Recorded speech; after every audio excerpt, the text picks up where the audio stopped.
আচ্ছা আমার চাওয়ার কিছু নাই।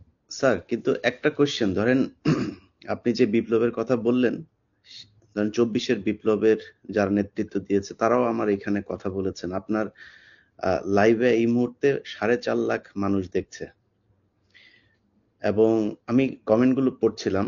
আমি বোঝার চেষ্টা করছিলাম যে আসলে কি। আমার মনে হয় এ পর্যন্ত কয়েক লাখ কমেন্টের মধ্যে বোধহয় 10টা কমেন্ট পড়েছে আপনাকে গালি দিয়েছে বা আমাকে গালি দিয়েছে। এত জনপ্রিয় একজন মানুষ, আপনি দেশ থেকে চলে যেতে হলো কেন স্যার?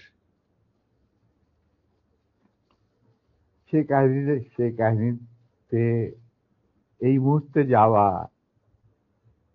ঠিক হবে কি? মাফ করে দিয়েছি। জিয়া রহমান আমাদেরই একজন ছিলেন। আচ্ছা, to be frank with you, hmm, উনি কোরআন শপথ নিয়ে আমাদের সাথে কাজ করতে রাজি ছিলেন, কিন্তু পরবর্তী পর্যায়ে তিনি তার নিয়ত থেকে সরে আসেন। তার জন্য তো আমরা দায়ী নয়, উনি দায়ী। এবং যদি ভালো করে থাকেন সেটা প্রাপ্য তিনি হয়তো পেয়েছেন, যদি খারাপ করে থাকেন সেটা আমাদের সাথে না চলায় যদি তার কিছু খারাপ হয়ে থাকে, তার জন্য তো আমরা দায়ী নই। তবে হ্যাঁ, একটা সময়ে আমি যখন চীনে ছিলাম রাষ্ট্রদূতাবাসে, তিনি আমার বাবা কিন্তু জিয়া রহমানের ক্যাবিনেটের সিনিয়র মিনিস্টার পদে নিযুক্ত ছিলেন। কারণ আমার বাবা মনে করতেন যে আমরা আর জিয়া রহমান সব এক, কিন্তু উনি ভেতরে খবর জানতেন না। জিয়া রহমান যখন দেখলো যে তিনি সেনা পরিষদের প্রায় 4,000 লোককে মেরে ফেলেছেন তার আহ, ক্ষমতাকে কুক্ষিগত করার জন্য,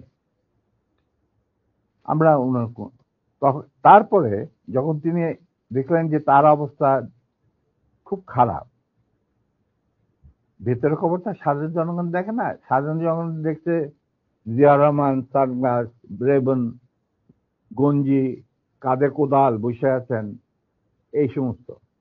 কিন্তু ভেতরে যে কি হচ্ছিল আসল ক্ষমতা কেন্দ্রে, সেই সম্পর্কে সাধারণ জনগণ জানারও কোনো স্কোপ ছিল না, তারা জানতেন না।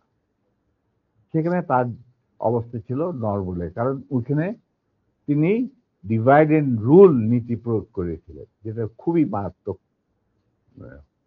একটা হুমকি ছিল তার জন্য, তিনি হয়তো বুঝতে পারেন নাই। তিনি যখন রাষ্ট্রীয় সফরে আসেন, আমার বাবাকে deputy head of the delegation করে নিয়ে আসলেন এবং আমাকে বললেন যে let us forget and forgive, তোমরা আমাদের পাশে দাঁড়া। আমরা বললাম, স্যার এটা আপনার পক্ষে, আপনার বললেন আমি কৃতার্থ, কিন্তু আমার মনে হয় আমাদের পক্ষে সেটা সম্ভব। কারণ এর জন্য সম্ভব না, আপনি আমাদের সহকর্মীদের রক্তে